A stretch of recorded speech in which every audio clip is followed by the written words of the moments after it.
Hello hi అందరికీ. ఈరోజు video వచ్చేసి తనుజ గురించి అయితే మాట్లాడుకుందాము. లాస్ట్ వీక్లోకి అయితే వచ్చామండి. తర్వాత బిగ్ బాస్ని చాలా మిస్ అవుతాము.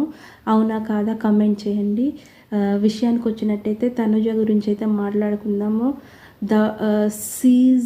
ఈ సీజన్ మొత్తంలో queen of the Big Boss అంటే తనుజనే. ఎందుకంటే ప్రతి డే 1 నుంచి ఇప్పటి వరకు కంటెంట్ అయినా, ప్రోమో అయినా, నెగిటివ్ అయినా, పాజిటివ్ అయినా ప్రతి గేమ్ తను లేకుండా ఏ ప్రోమోనో లేదు. ఏదైనా సరే బిగ్ బాస్ సీజన్ మొత్తం తిన చుట్టూరే తిరిగింది. అవునా కాదా కమెంట్ చేయండి. నేనైతే 100% తనుజ చుట్టూరే గేమ్ అంతా తనుజ చుట్టూరే అంతా తిరిగిందని నేను అనుకుంటున్నాను. అవునా కాదా మీరైతే కమెంట్ చేయండి.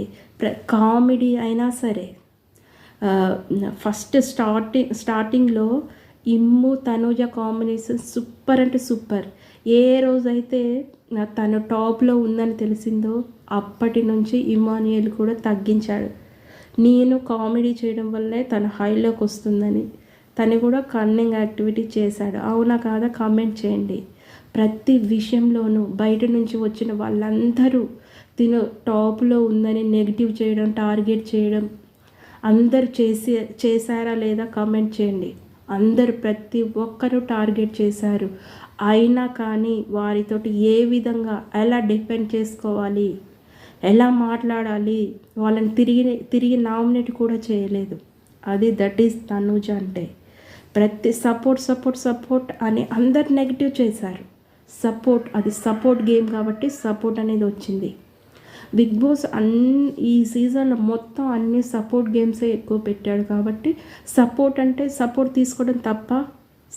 తీసుకోవడం తప్పే కాదు. కానీ ఇండివిజువల్గా కూడా తన గేమ్ చాలా బాగా ఆడింది. ఓన్గా కెప్టెన్సీ అయింది. ఎవరు సపోర్ట్ లేకుండా క్యాప్టెన్ అయిందా లేదా? అయింది కదా. ప్రతి గేమ్ లాస్ట్ వరకు ఇమాన్యుయల్ మీద గెలిచింది, కళ్యాణ్ మీద గెలిచింది, డేమోన్ మీద గెలిచింది. సపోర్ట్ గెలవలేదు కదా. తను 100% ఇచ్చింది కాబట్టి గెలిచింది, ఈ పొజిషన్కి వచ్చింది. అందరు నెగిటివ్ చేసినా సరే తనేంటో నిరూపించింది. ఒక అమ్మాయి ఒక ఇంట్లో ఎలా ఉండాలి, ఒక పద్ధతిగా ఉండాలి, ఎవరితో ఎలా మాట్లాడాలి, ఎవరికి ధీటైన సమాధానం ఇవ్వాలి,